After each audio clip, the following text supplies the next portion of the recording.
Ross. Good afternoon. How are you? I'm good. How about you? I'm doing pretty good. Good. Okay. So, you do not know when this video, the social media post, you do not know when it was created, correct? I do not. All right. And you do not know who posted it, correct? You cannot say that for a fact? I cannot say who posted. Okay. And in fact, you do not know who filmed the video, correct? I do not. You do not. All right. And you do not know what approximate time that you saw the post, correct? Well, in my narrative, it says 20 minutes. No, what time you saw. Yes, you do not know. No. Okay, and you do not know what device that you were using to see this post, correct? Nah, hang on, because you said, I don't know what time it happened. If we comparing the body camera video to when I'm saying 20 minutes of my report, it would have been roughly approximately that time. You don't know when the video was created. You don't know if it was created and posted on the same day. You do not know. We're not talking about that, though. We're talking about you saying how long after me seeing the video. That's what you just said. That is not what I said at all. Let's just go back a little bit. Let's slow down, okay? Okay. All right, right now I am just asking you questions about the post itself. Gotcha. Okay, I'm not talking about your body camera. All right.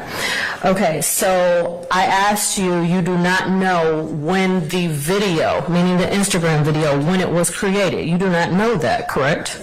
No. Okay, because you didn't make it. You don't know. No. All right. And you do not know who filmed the video. You weren't there. You do not know. No. Okay. And you do not know when the approximate time that the video was posted, correct? No. Okay. And you do not know where you were when you were watching this video, correct? No. Okay. And in fact, you do not know the device that you even used to watch this video, right? My city cell phone. Huh? My city cell? You're saying your cell phone? Yeah, my city cell phone. Your city cell phone? Okay. Do you remember another occasion where I asked you that question? Yeah. Okay. All right. And you don't remember saying that you did not know? I'm pretty sure I said my city cell phone at that time as well. All right. Don't worry. We can move on. All right. So you're watching this post, right? And you see what you believe to be a small bag of marijuana, correct? Yes. All right. And you see this post and you call your supervisor? I notify him, yes. All right. And you get a caravan together? Yes. All right. And you find a staging location? Yes. Okay. And and several officers meet you at the staging location? Yes. All right. And you do this briefing session with your other officers? Yes. To go get this marijuana? Yes. Okay. All right. So you arrive at the apartment complex, right? Yes. And when you get there, Mr. Nichols, who you believe to be Mr. Nichols, he's not even in that car, the gray car anymore, correct? Correct. Okay. And let me ask you a question. Let me make sure that I'm clear on this. You saw another post on that same social media account from the day before or earlier that day with the same clothes on, correct? Yes. Okay. All right, so anyway, so you get to the apartment. Mr. Nichols is not in the white Toyota. No. He's in the white Toyota. Excuse me, he's not in the gray Sonic. Yes. Okay.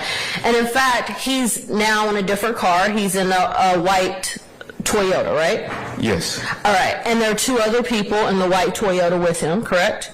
Yes. Right, the two females that we just saw. Yes. Okay. And there are several individuals standing outside. That's fair? Yes. Okay. And of these individuals standing outside, they're males, they're females, it's both, right? Yes. Okay. And so let me ask you, sitting on top of the gray car, okay? The gray car. Okay. You saw individuals sitting on the gray car, right? Yes, sir.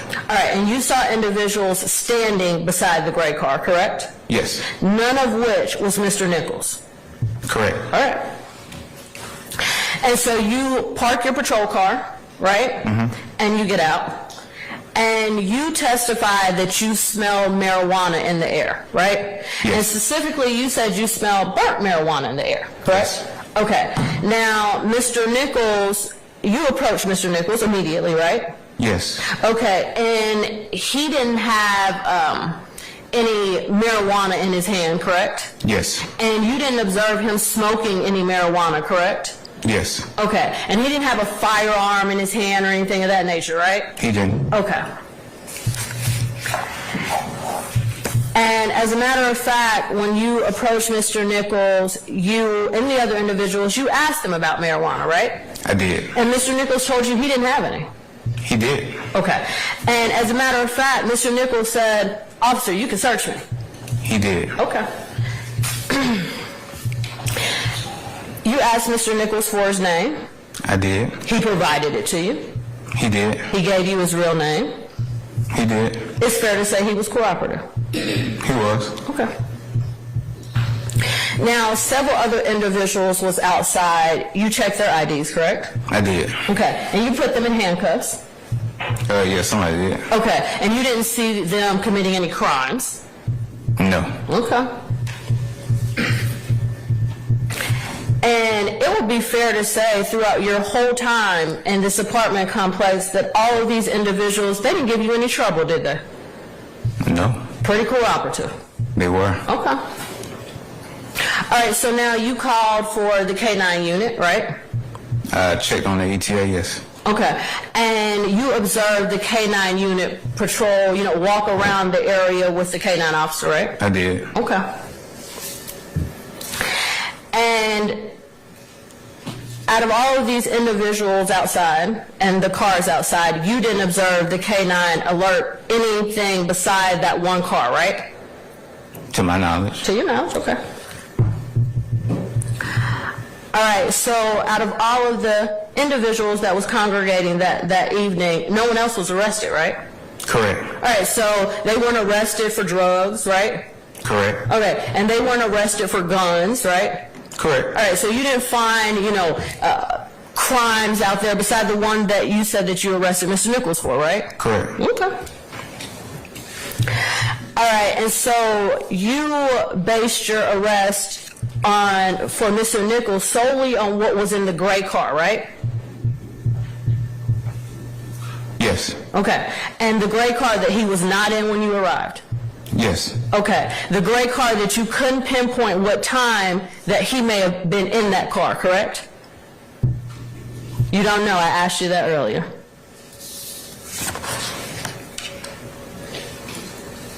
Correct. Okay. All right, and Officer Ross, let me just ask you this. You're aware that the marijuana charge against Mr. Nichols was dismissed? No. You're not? No further questions. Any further examination? Mr. Sharp?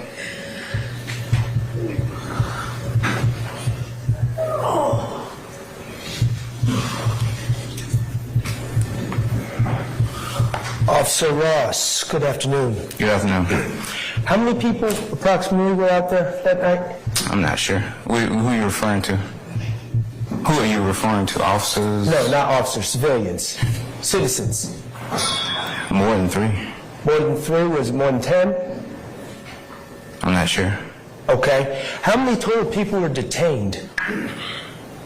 The people near the vehicle and the people inside the vehicle. And how? Already maintaining they will not introduce it. And so, granted, but also unnecessarily so. Thank you. Well, I added not only case in chief, but in rebuttal for that, Mr. Boyer. And then there's a second part to it. We received on Monday for the first time Agent Bernie's expert report as to a April 26, 2015 shooting of Mr. Carter's tour bus. Okay. It's been referred before this honorable court as the Lil Wayne bus shooting. Okay. And the state has already put up. They said they didn't need to qualify Agent Racy He's with ATF now. He's former detective in Cobb County, Racci, which is, I'm going to tell you, RACCI, but I may have misspelled that. They've already put up painfully. It took days tracking phones. They have 3 to 4 different exhibits to your honorable court's right of your bench. They're against the wall, or they should be. I believe that's what they are. Anyway, the point I'm trying to make is now, for the first time, we're getting another expert. Okay. Never gave us this information before. And yes, I've had the records. I'm not complaining about that. But, you know, we look at everything and we test everything with our own independent experts. So Okay. I want that excluded too. That was in the motion as well. All right. So with regard to, that's two entirely separate, the issue I realize is way late discovery is what is being alleged. But we're talking about two different sort of pieces of evidence. So with regard to this Boyer plotting of the wherever the cell phone location is, the state has represented that they do not intend to use this. I'm granting the motion limine with regard to particularly is at least this case in chief. But with regard to if it potentially needs to be used in rebuttal, at this point, y'all are on notice. Yes, it should have been produced before now, but we're also, I would say, pretty far away from hearing any evidence about the Drinks murder anyway. I am not going to make a blanket ruling at this point that it can't come in rebuttal either, because y'all got time. I don't know if it might need to be used or not. I don't know, but I'm going to leave that for another day if and when it does come up. Now, with regard to this second sort of chunk of information that's just been produced, Agent Bernie's analysis of what does that have to do with cell phones too, or just the incident? He's a cell phone expert, so that's what it deals with. Okay. And it's As April to 20th. the, okay. So what do you say as to that, Ms. Love? Because if y'all have already presented your evidence, or what's your plan with regard to Agent Bernie's report and analysis? Your Honor, would the court permit me to address the first part regarding the Boyer records and tender the evidence, and then address Yes. the second Yes. part of the motion? Okay. So the state is tendering for the court's consideration states 2A Boyer records, which is the affidavit for the search warrant, and states 2B Boyer records, which is a search warrant itself for the cell phone records. And the court is correct. We stated earlier and state again that we are not attempting to use them in our case in chief. As well, Your Honor, I am marking as State's Exhibit 2C Boyer records. Mm-hmm. It is a screenshot of a search of the wiretap data for the number of calls that involve 470-957-2893. And the number of calls within the wiretap that involve this number are 501. So Okay. I'm tendering this for Okay. the court's consideration. All right. Thank you. And 1 as well as 2A through C are admitted. Okay. Turning now to the Bernie set matter. of plots regarding the Little Wayne bus shooting, the data, the cell phone records, and their cell site location information was turned over, I believe, in July of 2022, if I am not mistaken. I'm almost certain that we turned it over in the first set of discovery that we served. Okay. So the data that the plots are derived from have been in defendant's possession since July of 2022. The plots that were made at the request of our office were requested after testimony and cross-examination, testimony elicited from through direct and cross-examination of our witnesses in the Lil Wayne bus shooting. Okay. As a result of some of the questions and answers and the direction that we saw that questioning going, we asked for the plotting of the. And when did you ask for that? I'll get an exact date. Give me a ballpark.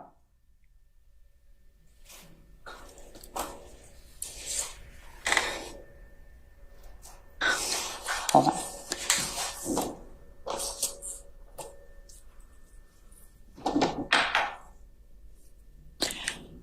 Give me a ballpark.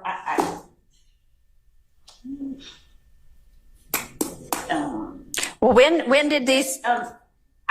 In the last 6 months, that's the. right. Give you a narrower ballpark because things were delegated and we did. Okay. When did these people testify to the Lil Wayne shooting? When was that testimony, roughly? January, June, April? Okay. So at some point after April. That's a good one. Yes. Okay, let me ask you this. At the point in time when you think it might be relevant to have a plot of whatever cell phones might have been involved, we've already heard everybody's testimony. Man, we'd like to shore that up with some expert rolling back in here and taking the stand again. We're going to get him to plot this. Would it have been possible at that point in time to share with the defense, hey, y'all, we're going to have our expert that y'all already know about anyway. Go ahead and plot this too. Yes, that would be. Yes. Okay. Why was that not done?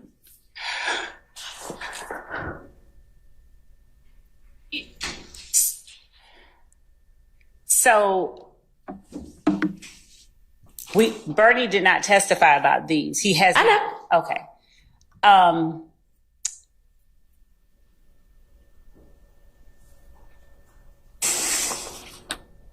Your Honor, if I may, I'd like to give the court first the more precise time that we got those records. Not when you asked for them, not when you got them, when you asked for them. That, yes. Before I go to that second question with the court's permission. Okay. Go ahead. How long is it going to take to get that information? Can Mr. Christian work on getting that information? It's already being worked on. I already. Okay. Sent out the request. I mean, will the answer differ based on when you asked for the information as to why at the time you asked for the information, no matter when that was, you did not, even though you could have, say to the defense attorneys, I'm going to be getting this. I don't know if I'm going to use it or not, but I'm going to be getting it. That is the best practice. And we did not, but I don't have a good answer. I mean, and the answer could be because, man, there are only 24 hours in the day and this is chaos and, we're doing the best we can. That could be your answer. I don't know. It's still not a good answer. Yeah, we know. But let's just maybe nip this in the bud. Because I did ask you also to, at the lunch break, huddle with your team and see if there might potentially be anything else outstanding, whether Brady or not, because none of this sounds like Brady. It's just information that might come in trial that it would be, just kind of like the way we're supposed to try cases is to sort of share each other's evidence to, with the other side so they know what to expect. So were you able to sort out yet Is there anything else out there in the universe that you think you're going to use? Judge, I used the lunch break to get that information I gave to you earlier. We were feverishly getting that. All right. So all right. Right now, what I have for the court is that Racy testified on between May 13th and May 16th. So I need to clarify that. Okay. And the defense challenging him and as I said earlier, the questions and answers and the follow-up cross-examination elicited during that time period, May 13th and May 16th, is what caused us to request them. Okay, that's fine. Okay, and essentially you acknowledge, yes, we could have gone ahead and let the defense know we were going to try to get this plotted. You just didn't. And I guess what I need to have happen going forward is that as this trial is going on, first, if there's anything outstanding like that, whether you've got results back or not, or if you're just like, after somebody testifies, you know what, this would be a good thing. Okay. Share it in a timely manner, which is like, not necessarily at the time it occurs to you, but at the time you decide to do it. Okay. Don't wait for the results to get back. Don't wait till you're going to call the person to the stand. At the time you say, we're going to do this, you give that information to the defense, okay? And then when you do get the results back, you can say, we're not going to use it after all.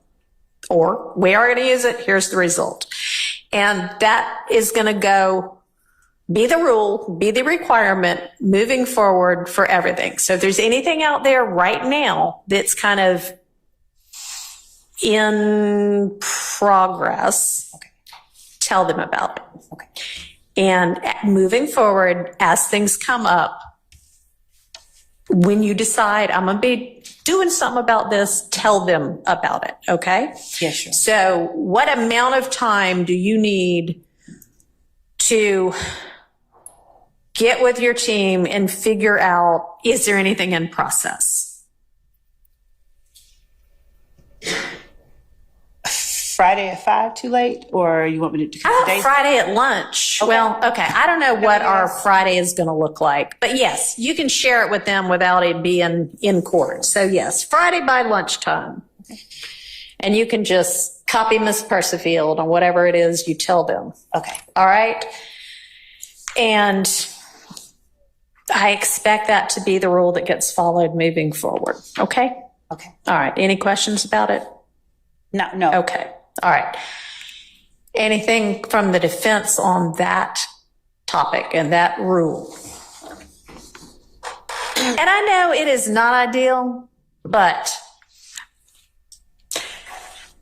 this, it seems that up until recently, this trial was sort of everything was on a rolling basis. And I can't do a whole lot about that, but moving forward, that's what it's going to be. Yes, ma'am. So, Your Honor, everything was not on a rolling basis. Well, and the rule that you just implemented was already the rule. Okay. Chief Judge Glanville, at a certain point, because we were receiving late discovery disclosures all the time. Okay. And at a certain point, he said he was fed up. He spoke to the state. He said he was drawing the line there. Okay. And that any late disclosures after that, and he did exactly what you did today. Maybe not in those exact words, but he said, is there anything else? Okay. So he gave the state this opportunity already, and he told Ms. Love specifically that if any other late disclosure of discovery came after that date, that it would be met with remedies and sanctions. So we're here again, and I'm just asking that before you exercise patience.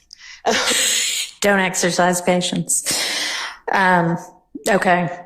That it was already supposed to have been in place and be aware of that. Okay. So, I think that's probably true. I wouldn't be the least bit surprised if Judge Glanville had already at some point said, all right, y'all, we got to Judge Glanville sort all this out. In fact, he has and did in fact say, hey, turn over everything you have. Right. And I'd only say that as trial goes and as we see the direction, that Okay. I manifests understand. itself. Yeah. I mean, trials are kind of living things. I get that. But if even if it took you 2 weeks to decide, so like by, Memorial Day weekend on May, whatever it was at the end of May, you were like, yeah, let's get this. It's now August. So you had all of June and all of July. So, I mean, the motion on the floor is to request that the plot by Bernie be excluded from this trial. Your Honor, we would ask that the court, since that is the motion on the floor, deny the motion because the data that has been plotted has been in the possession of everyone. That's including cell site location data since July of 2022. The counsel for the defendant is correct that Judge Glanville said, turn over everything that you have, and you have a continuing discovery obligation. Right. So moving to exclude a summary of what has already been given, we would argue is an extreme remedy given that the information that is contained in that plot that was given to them has been in their possession since July of 2022. And this is something that we requested. I haven't yet even told, I don't yet even have the exact date that we received it back, but we did request it around May 23rd or shortly after that. All right. And the plotting that Mr. Bernie did, is that with regard in the report that's come back? Is that in regard to the Donovan Thomas murder? No, the plotting that they're referring to has to do with the Lil Wayne bus shooting. Oh, right. Y'all told me that. I'm sorry. That we put up the evidence of. All right. So have you had Bernie testify yet? No. So when I see on your witness list that you've most recently provided to everybody, that Bernie is listed as your expert or not. I don't know if he's expert with an expert report and phone records for count 2, which in is the next 30. the dominant. Okay. So is he then listed again for where? Yes, he's not he's also in the last 30 set of witnesses for a different act. And is that the bus shooting? The Chamel drinks. No, the bus shooting we've already put up evidence of. So are you planning to call him to say, and here's the plot of everybody for the bus shooting? No, what we did was we introduced Detective Racy to do that, but the defense challenged Detective Racy's ability to do that. Okay. And so for that reason, we had Agent Bernie to plot them. Okay. So Gracie you had attempted the plotting through that witness? Yes, we had introduced. Okay. We introduced and attempted to introduce plots of various numbers. There were challenges to Racy's ability to plot various numbers. Okay. There were. All right, but you at no point after you knew you couldn't get it in through Gracie said, all right, we may be trying to get this in through Bernie. Did not. No, okay. We never did that. And I want to be clear that it had to do with the line of questions that were put upon Agent Racy. Okay, so I mean, sure, it only came up that this was a possibility after Gracie testified. We only decided to do that after that. We were intended to be done with that. But it's still been 2 months since that time. Yes. And so why is an appropriate sanction not at this point saying you cannot use that information through, period. You can't use that information. I can't let Bernie testify to that. Because 2 reasons. remedy of exclusion, as the court is aware, is one that is extreme, and generally it would be appropriate when there has been some kind of harm and there has been some kind of bad faith. I'm not saying that that's the only time the court makes the decisions. Our argument would be that it should only be employed if there's something the prejudice. Yeah, I understand. So how is it not bad faith? And I don't mean this personally, but how is it not bad faith when you've been ordered by a court, probably orally and in writing, that you need to produce things as they come into being and as you know about them, and then you don't do that? Bad faith would be holding it back for some kind of advantage, tactical advantage. And if we're saying we don't have to put that up until the last 5 witnesses, and we are at witness 80 in a list of 175, giving them the records or the plots now, literally when we have people, when we okay, so that sounds more like an argument that they aren't really prejudiced because they still have plenty of time to handle it, right? It's actually for both, because what I was saying is, to say it's bad faith would mean that we held it back for, I mean, that's still not the only definition of bad faith, but we did not hold it back for any. We did not intentionally keep it from them. Okay. It's. So how is it that it came out on Monday or occurred to y'all over the weekend and you produced it on Monday? Is it because because y'all finally got together and said, all right, y'all, what else is there that we ought to be giving them? Why 2 months later? So the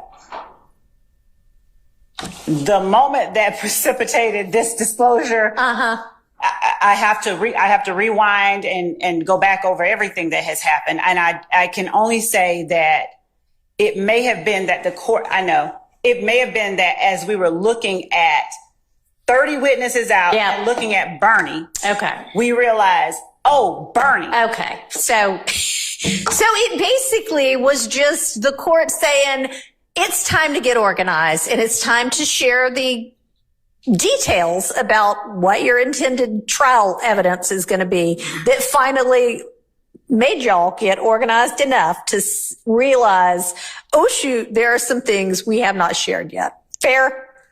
It is the court's order that got us to do that. Okay. All right. So that is probably not bad faith. That is it being swamped because there's a lot of evidence. But I am exercising patience despite the suggestion that I not do that. And I hear that you probably think enough patience has already been exercised. There is a long time before this witness is going to be called for this purpose. It is more difficult to prep for evidence as the trial is ongoing than it would have been before. It's more difficult to do it with 2 fewer months' time than it would have been with 2 extra months' time.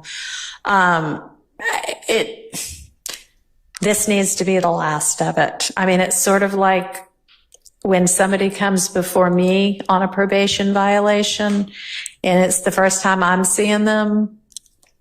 I don't know what they thought about getting away with anything before that. But once I talk to them, I expect them to abide by it.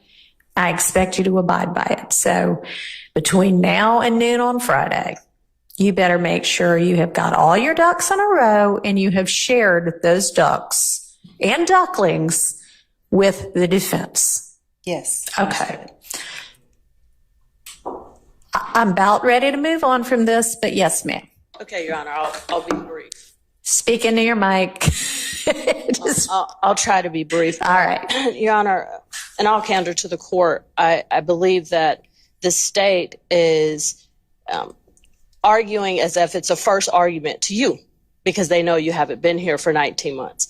These arguments, I've heard them so many times, it's countless. I understand. Right. And for the state to argue it's not bad faith, I'll give you an example of things that we've been through before we had the opportunity for you to be presiding. Can I ask you a question before you do that? Sure. Is this something that is not already included in one of the numerous motions for mistrial or to disqualify these prosecutors? I don't think so, actually. You don't know? I said I don't think so. Okay. But I'm not sure. Go ahead, But this share is it. specific about discovery, disclosure, All right. and timely disclosure.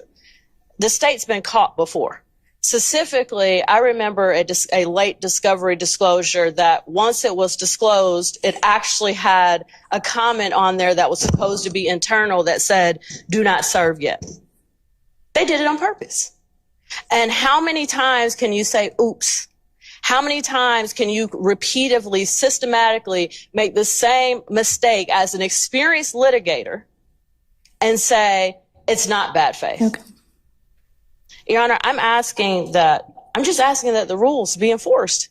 Because if they're not really rules. They're just aspirational. All right, I understand. And we are instructed ad nauseum by our appellate courts, they probably won't like my use of that term, that exclusion of evidence is an extreme sanction, and that prior to a trial court instituting that as a sanction, the solutions that need to be thought about include a continuance, which is not going to happen here because we've been on a continuance for a while here anyway. A continuance here, it's, no, they cannot bring it up next week. It needs to be way far down the road, which they are representing that it's going to be anyway. So it'll give y'all time to look into whatever it is. And I understand what you're saying, and I hear you. And the answer to how many times can it happen? Maybe 0 more times. Okay.